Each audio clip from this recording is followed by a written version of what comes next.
पण सापडणार नाही इथपर्यंत स्टेटमेंट दिली होती. म्हणजे जगात केवढी हाईप झाली होती, लोक किती घाबरले असतील याची तुम्ही कल्पना करू शकता. पण हा जो रिसर्च होता त्या रिसर्चची डेफिनेट डायरेक्शन होती की whatever human beings can do we will replicate in machine. ही जी डायरेक्शन होती आणि याच्या साईडने जो रिसर्च झाला याच्यासाठी प्रचंड फंडिंग दिलं गेलं, खूप लोकांची करिअर झाली, हजारो रिसर्च पेपर लिहिले गेले, पुस्तकं लिहिली गेली, हॉलिवूडमध्ये सिनेमे निघाले and so on and so fourth. पण याला सातत्याने 60 वर्षाच्या काळात हळूहळू अपयश येत गेलं. त्याच्यामुळे एक क्लिअर झालं की कृत्रिम बुद्धिमत्ता ही मानवी बुद्धिमत्तेशी सिमिलॅरिटी असलेली एक बुद्धिमत्ता ही जी समज होता हा हळूहळू हा ऑब्सोलेट झाला, कालबाह्य झाला. आणि 21व्या शतक उगवताना ते असे गुड न्यूज घेऊन आलं की 20व्या शतकामध्ये तुम्ही माणसाचं यंत्र करण्यामध्ये यश मिळवलं होतं. त्याचं कारण असेंब्ली लाईनवर माणसानं उभं केलं होतं आणि एडवर्ड फ्रेडरिक टेलरचं प्रिन्सिपल होतं की those who operate those machines, those who operate should not think and thinker should not operate. त्याच्यामुळे तुम्ही त्या असेंब्ली लाईनवर उभं राहिल्यात, डोकं चालवू नका, तर तुम्ही यंत्र बना. तुम्हाला जे आदेश दिले, ज्या आज्ञा दिल्या त्याचं पालन करा आणि असेंब्ली लाईनवर ठराविक कामं करा. तुम्हाला तुमची सर्जनशीलता वापरू नका. माणसाचं यंत्र करण्यात 20व्या शतकाला फार मोठं यश आलं. कोट्यावधी लोक कामगार झाले आणि त्या फॅक्टरीत यंत्रासारखं काम करू लागले.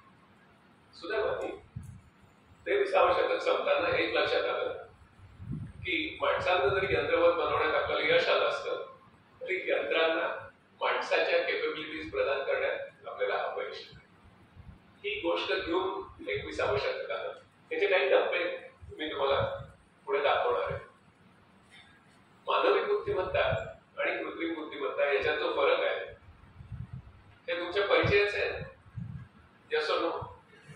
कॅप्चा टाकताना तुम्ही जर कॅप्चा रोबोज न टाकता आला असता तर मग आपण म्हटलं असतं दोन बुद्धिमत्ता अगदी एक्झॅक्टली आयडेंटिकल आहे.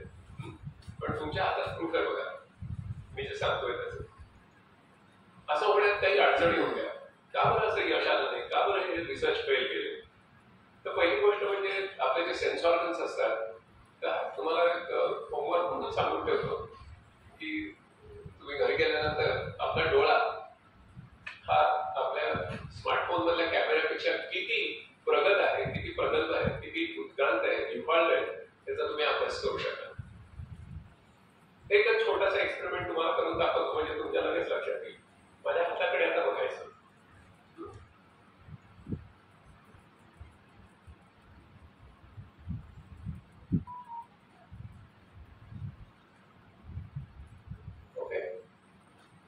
काय झालं होतं? आधी ज्यावेळी मी हात असा असा हलवत होतो त्यावेळी तुम्ही कंडिशन झाला होता आणि जवळजवळ तुम्ही त्याच्याकडे दुर्लक्ष करत होता. ज्यावेळी डिस्कंटिन्युटी आली त्यावेळी तुम्ही त्याच्याकडे बघितलं.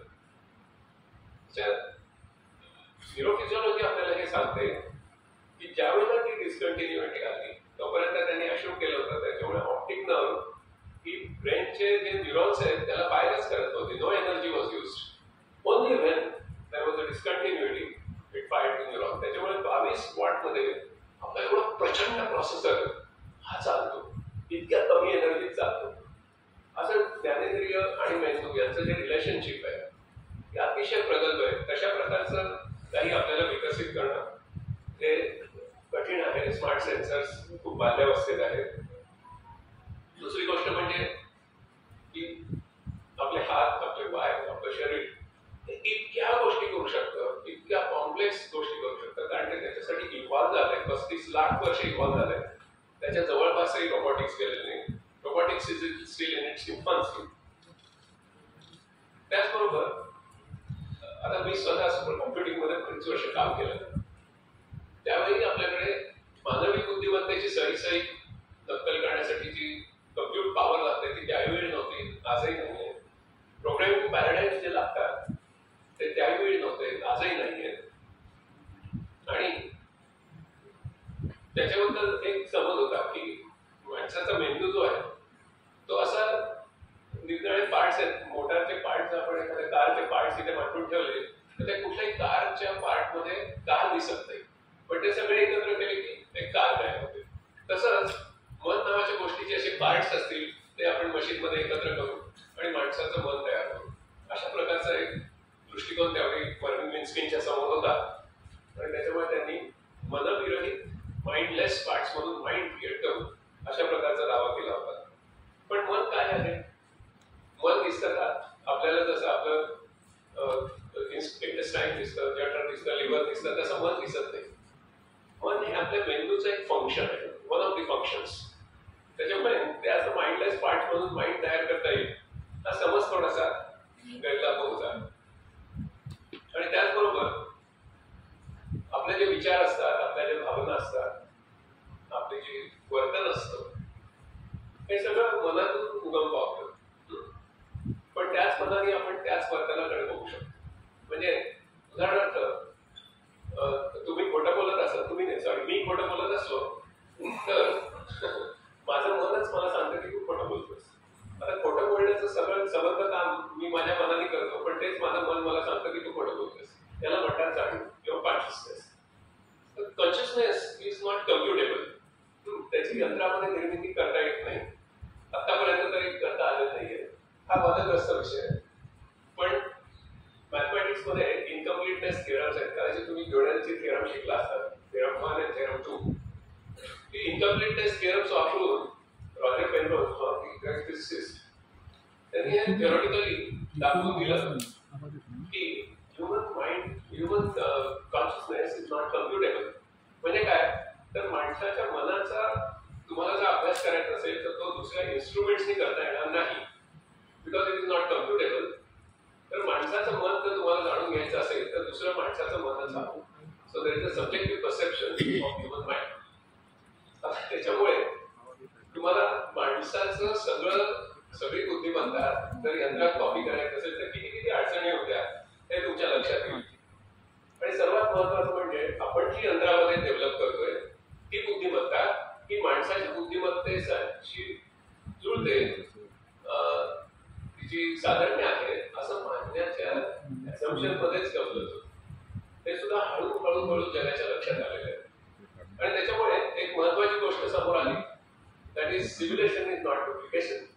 फ्लाईट सिम्युलेटर असतो, फ्लाईट सिम्युलेटर मध्ये तुम्ही बसलात की तुम्हाला जणू काही तुम्ही विमानात बसलाय असं वाटतं आणि पायलटला त्याचं ट्रेनिंग दिलं जातं.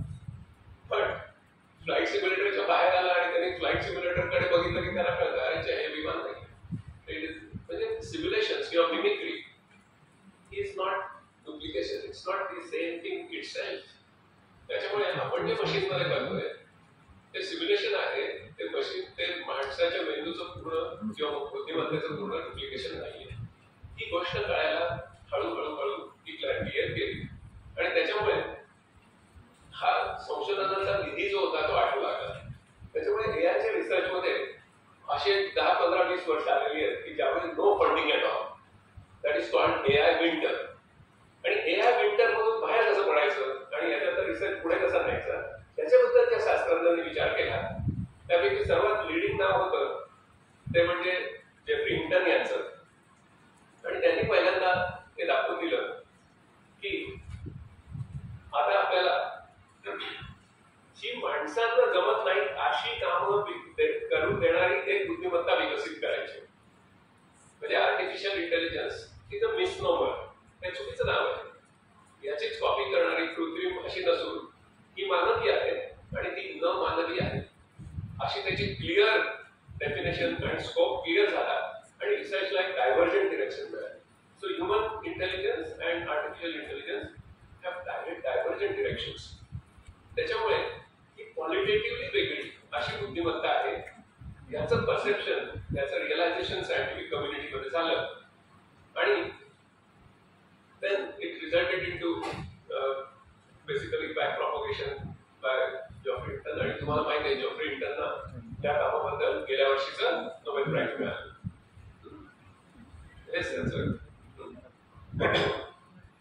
दुसरी गोष्ट मग त्याच्यातून काय झालं की तुम्ही वेट्स ऍडजस्ट करा नेटवर्कची आणि मग ते त्याच्यामुळे शिकू लागतं. ते क्लिअर झालं. डीप लर्निंगचा उपयोग झाला आणि ते डीप लर्निंगचं थोडक्यात तुम्हाला अगदी ब्रॉड स्वरूप दाखवतं मी. ते कोर्स असं बघा तर किती वेळा चुकतो. ही जी लेयर्स आहेत ना ज्याच्यातून ते गोळे पुढे चालले those are different layers of the neural net अशी मिलियन्स ऑफ लेयर्स असतात आणि सेव्हरल ट्रायच्या नंतर it comes to a correct answer that it is a cat. आता हे मी थोडक्यात दाखवलं पण असे 10-10 लाख फोटो मांजरींचे देऊन निर्णय पोसेस मधल्या मांजरी मग त्यांचे कागद त्याच्या विषा त्यांचं नाक ते डोळे असं सगळं करत करत करत करत billions of images when you view and through the back propagation finally you come to conclusion that it is a cat. Okay, ही सगळी मेथड ही जेफ्री हिंटन अँड असोसिएट्सने डेव्हलप केली. नंतर मग तुम्हाला माहितीच आहे की डीप ब्लूने गॅरी कॅस्परोला हरवलं चेस खेळताना, ग्रँड मास्टरला हरवलं. त्याच्यानंतर मग नॅचरल लँग्वेज प्रोसेसिंगचा एक जमाना सुरू झाला आणि नॅचरल लँग्वेज अंडरस्टँडिंग पुढे natural language synthesis and all those things आणि ते माणसं म्हणून जे एक्सपर्ट्स आहेत त्यांना आउट परफॉर्म करतायत असं दिसायला लागलं आणि जिओपार्डीचा गेम हा IBM वॉटसन या एआयने जिंकला. ओके, हे जिओपार्डीच्या वेळचं त्यांचे प्रेस कॉन्फरन्स त्याच्यानंतर अल्फागो. आता अल्फागोची मजा अशी आहे की अल्फागोच्या चॅम्पियनला त्यांनी 2016 साली हरवलं. आता अल्फागोमध्ये ज्या मूव्स होतात त्या number of moves is greater than the number of items in the entire universe. इतक्या मूव्स असलेल्या कॉम्प्लेक्स म्हणजे चेस तर काहीच नाही त्याच्यापुढे, पण तशा अल्फागोच्या चॅम्पियनला त्यांनी हरवलं.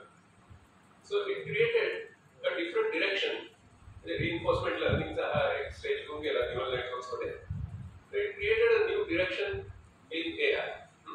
आणि हे चित्र तुम्हाला सगळ्यांना माहितीच आहे, त्याच्याबद्दल मी काय बोलायचं. त्याची नेक्स्ट जनरेशन तुम्ही सगळे रोज खूप वापरतात. कदाचित परीक्षांची उत्तरही तुम्ही त्याच्यातूनच लिहित असाल, मला माहिती नाही. इकडे तुमचे प्रोफेसर ऐकत नाहीये असं मी विधान करतो, असं मी समजू शकतो. Then there is a large language model. Large language modelची G layers आहेत तर एवढी लेयर्स आहेत, 6 लेयर्स मधून तुम्हाला शेवटी तुम्ही जो प्रॉम्प्ट देता त्या प्रॉम्प्टला तुम्हाला जवळजवळ तुम्हाला एक्सपेक्टेड असलेलं उत्तर मिळतं. नाही तर मग तुम्ही चॅट करत जाता आणि you converge on the kind of answer or response you want to a given prompt. तर ही सगळी लेयर्स बिल्ड व्हायला सुरुवात झाली. म्हणजे एका वेगळ्या डिरेक्शनला रिसर्च केला आणि प्रचंड फंडिंग त्याला मिळायला लागलं आणि it started promising it's marketability and revenue generation. Okay, so त्याच्यानंतर मग GPT-3ला कसं शिकवलं गेलं तर 175 बिलियन पॅरामीटर्स, आता तर जास्त असतात. ओके, आणि त्याच्यामुळे ह्युमन लाईक टेक्स्ट जनरेशन. तुम्ही जसा निबंध लिहाल तसाच निबंध तो पण लिहू लागला. त्या निबंधांची मजा नंतर मी थोड्या वेळात सांगेन तुम्हाला. नंतर मग नॅचरल लँग्वेज जनरेशनचा जमाना आला. ओके, आणि मग ॲडव्हर्सरियल नेटवर्क्स म्हणजे एक रिइन्फोर्स करणार, एक त्याच्यात क्रिटिकली बघणार आणि मग दोघं रिझॉल्व्ह करून एका करेक्ट उत्तरापर्यंत म्हणजे एक थिसिस, एक anti thesis and then synthesis अशा दिशेला एक रिसर्च झाला. आणि then you got what is called as deep fake. Okay, voice cloning and all those kind of things, hyper realistic images, videos. आणि तुमच्या वडिलांना तुमच्या आईचाच फोन येतो की एवढे पैसे आता ट्रान्सफर करा, एक्झॅक्टली तिच्या आवाजात फोन येतो आणि त्यासाठी फक्त आईच्या आवाजात 30 सेकंडचं सॅम्पल पुरेसं असतं आणि तिचा व्हॉइस क्लोन होतो आणि मग वडील बसतात बँकेतून पैसे ट्रान्सफर वगैरे वगैरे. So all those kind of deep fakes and hyper realistic images, hyper realistic videos आता आपण बघतोय की आपल्याला त्याचा फरक करता येत नाही. So naturally your favourite like ChatGPT and DeepSeek and Grok and others. So all this history I covered in very quick time, but the message is that this is qualitatively different intelligence than your intelligence. Okay? आणि मग ट्युरिंगची taste झाली. Turing काय म्हणतो की अशी एक wall आहे मध्ये, इकडे एक AI बसलाय आणि एक माणूस बसलाय आणि पलीकडे एक माणूस आहे, तो प्रश्न विचारतो की त्याने प्रश्न विचारल्यानंतर त्याला 2 उत्तरं मिळतात. एक AI कडून मिळतं, एक माणसाकडून मिळतं. त्या 2 उत्तरांमध्ये तुम्हाला फरकच नाही करता आला तर समजायचं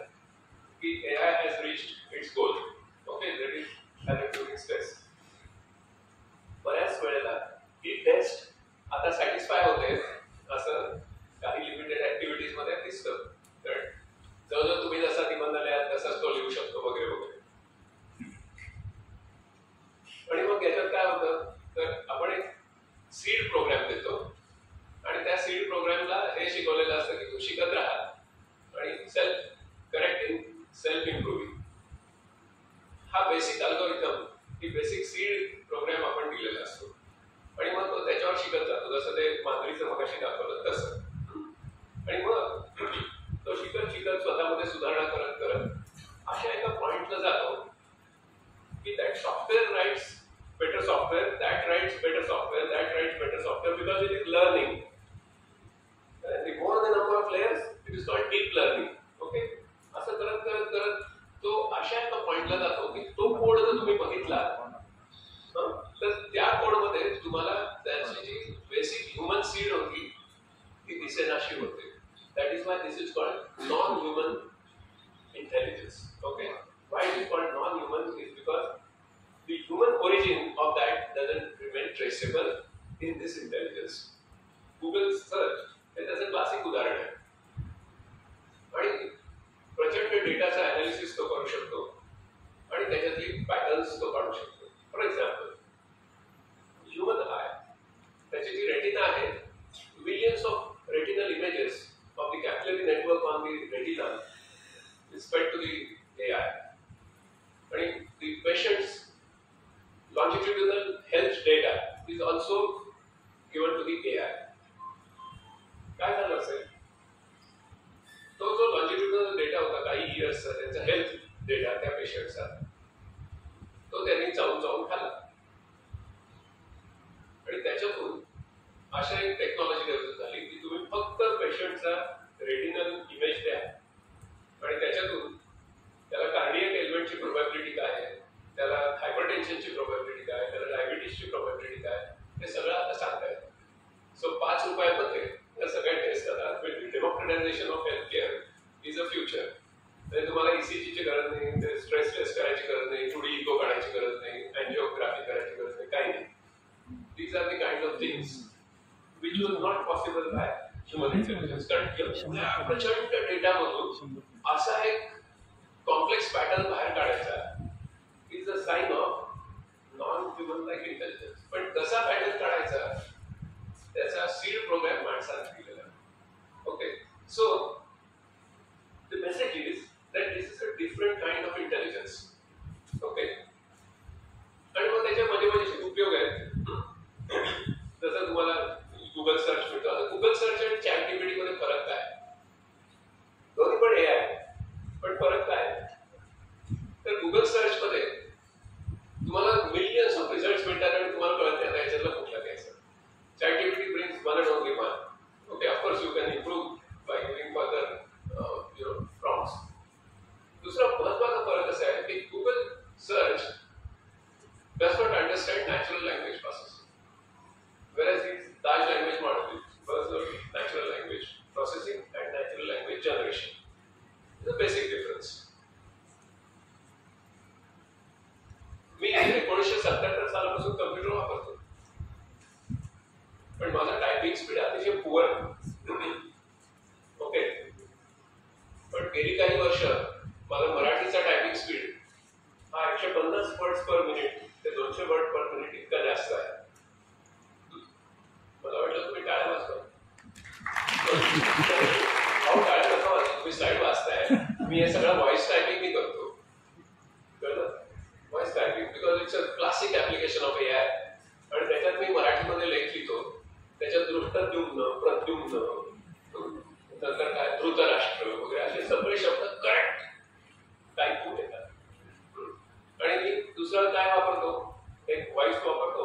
आता कोणी आजूबाजूला बसलेलं असलं तर तसंच करता येते, मग हँडरायटिंग मोड वापरतो. आणि कितीही माझं अक्षर विचपीड असलं तरी it's text generation near perfect. काय केलं, कधी कधी मी कारमधून जात असताना पण रेगोट्या होतो तरी करेक्ट शब्द तो घेतो. This is pattern recognition. This is non human like intelligence. पूर्वी ह्युमन बिंगनं जसं रूल बेस्ड शिकवायचं तसं AI ला शिकवलं जायचं. मग 20 वर्षापूर्वी मी ड्रॅगन वापरायचो सिडॅकमध्ये असताना.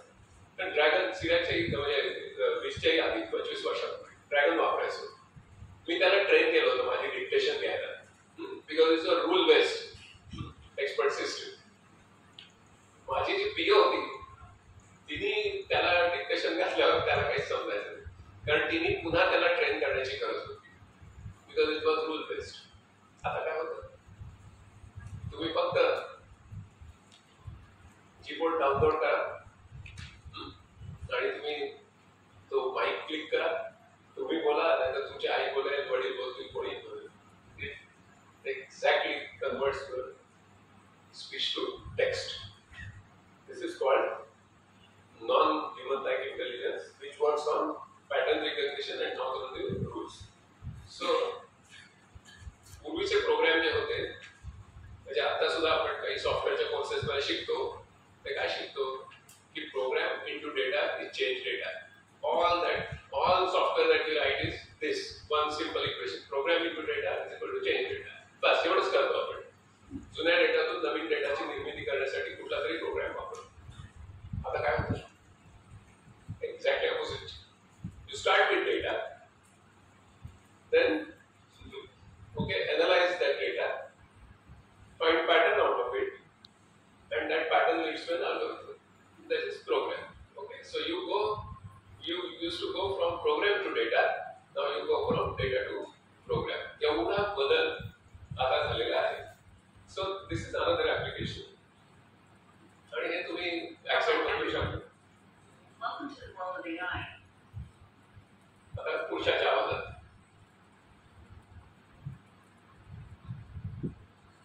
Hello everyone.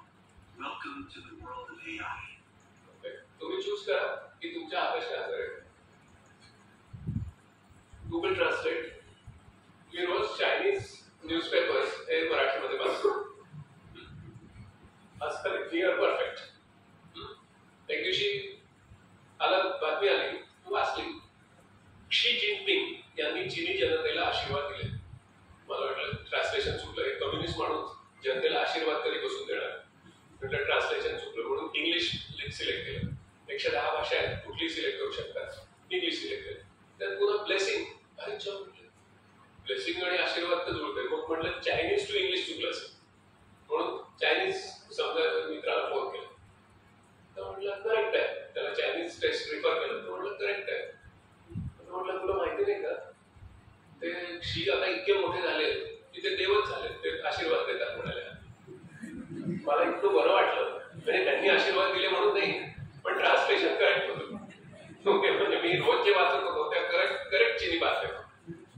पण सेव्हरल सच युजेस आपल्या अभ्यासासाठी सुद्धा.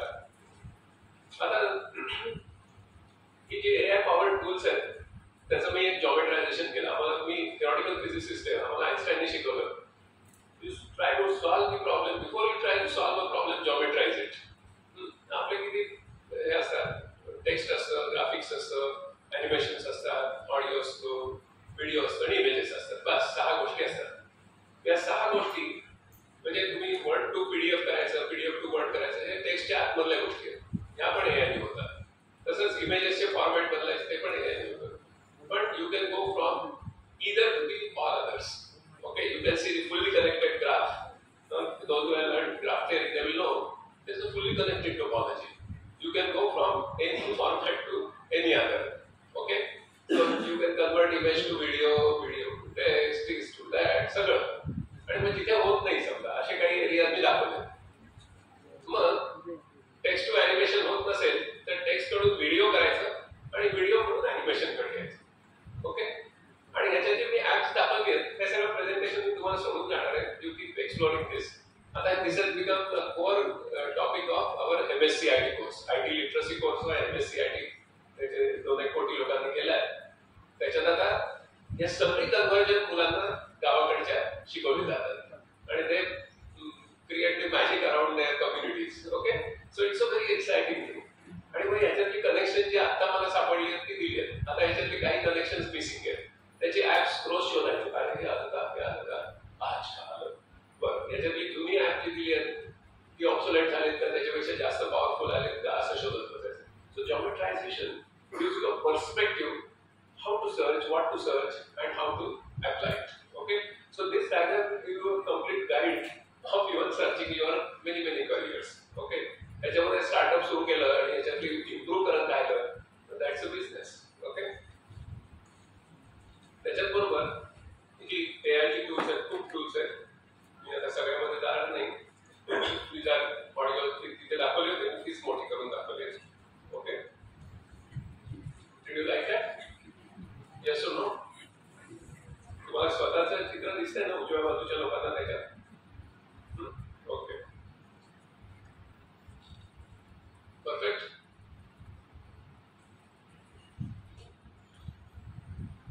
तेच यामध्ये तुम्हाला डबिंग वगैरे सगळं सबटायटलिंग डबिंग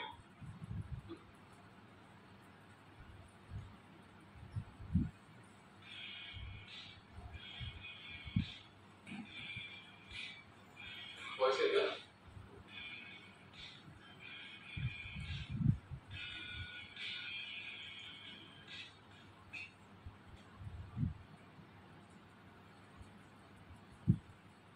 थोडा वेळ शांत राहा तुम्हाला ऐकू येईल काहीतरी मनुष्य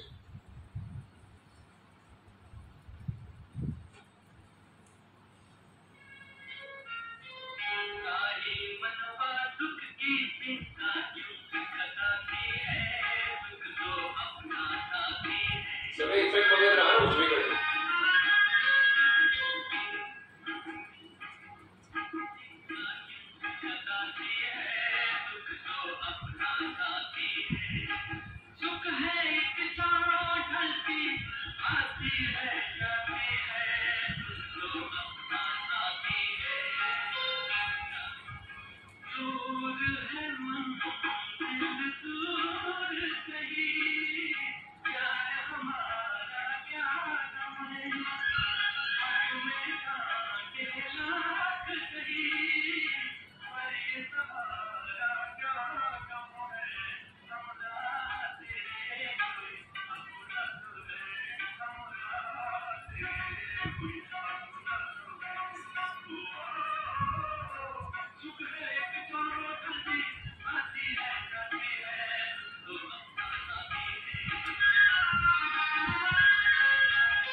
तुम्हाला माहिती आहे तुम्हाला काय दाखवत होतं याचा चमत्कार ते पुढे तर तुम्हाला इफेक्ट दिसत होते की काय काय मी म्यूट करतोय काय सुरू करतोय काय नॉर्मल आहे काय स्पीड वाढवतोय सगळं दिसत होतं ओके मजा काय माहिती ते मुद्दाम काढून निवडले हे जुन्या काळातलं आहे ते पूर्णपणे अॅनालॉग रेकॉर्डिंग आहे सगळी वाद्य एका वेळी घेऊन एकत्र अॅनालॉग रेकॉर्डिंग झालेलं हे गाणं आहे याचा चमत्कार बघा याच्यातलं प्रत्येक वाद्य त्यांनी बाजूला काढले प्रत्येक गोष्ट बाजूला काढली त्यांनी imagine this is exciting revolution त्याचं डिजिटल रेकॉर्डिंग झालं असतं तर हे गाणं मी तुम्हाला दाखवलंच नसतं कारण then you can also separately tracks असं नाही का पूर्वी सगळे गायक एकत्र सगळे स्टुडिओमध्ये बसायचे आता म्हणजे हे जे गाणं आहे ना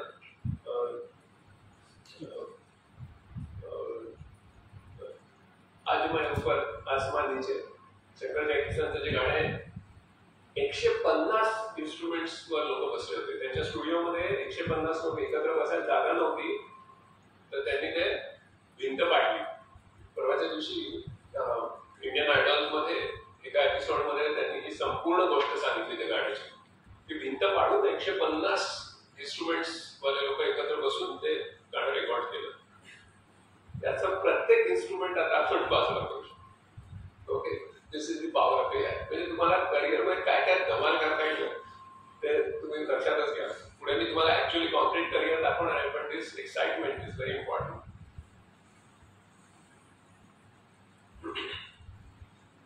खूप ऍप्स आहेत मी थोडंसं वेगाने जाईन व्हर्च्युअलायझेशनला एआयचा सपोर्ट होतोय आणि you can make use completely transform education completely you can give all sorts of experiences to even the rural children of India because their schools cannot afford the best of the physics labs and chemistry labs and things like that.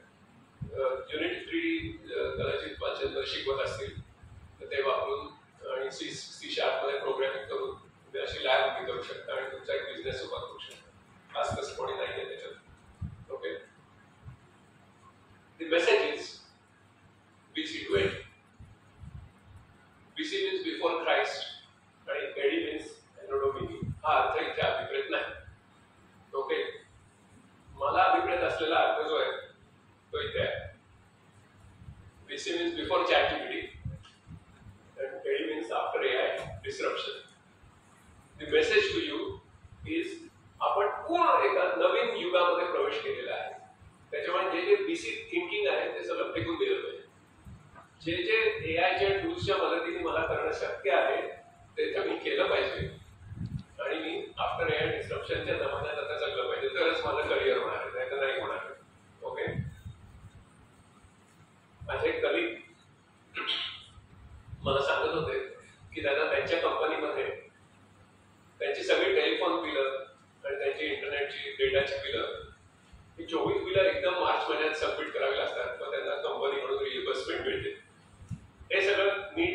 लावून सगळं करण्यामध्ये 2 वर्षापूर्वी त्यांचा अर्धा दिवस जायचा.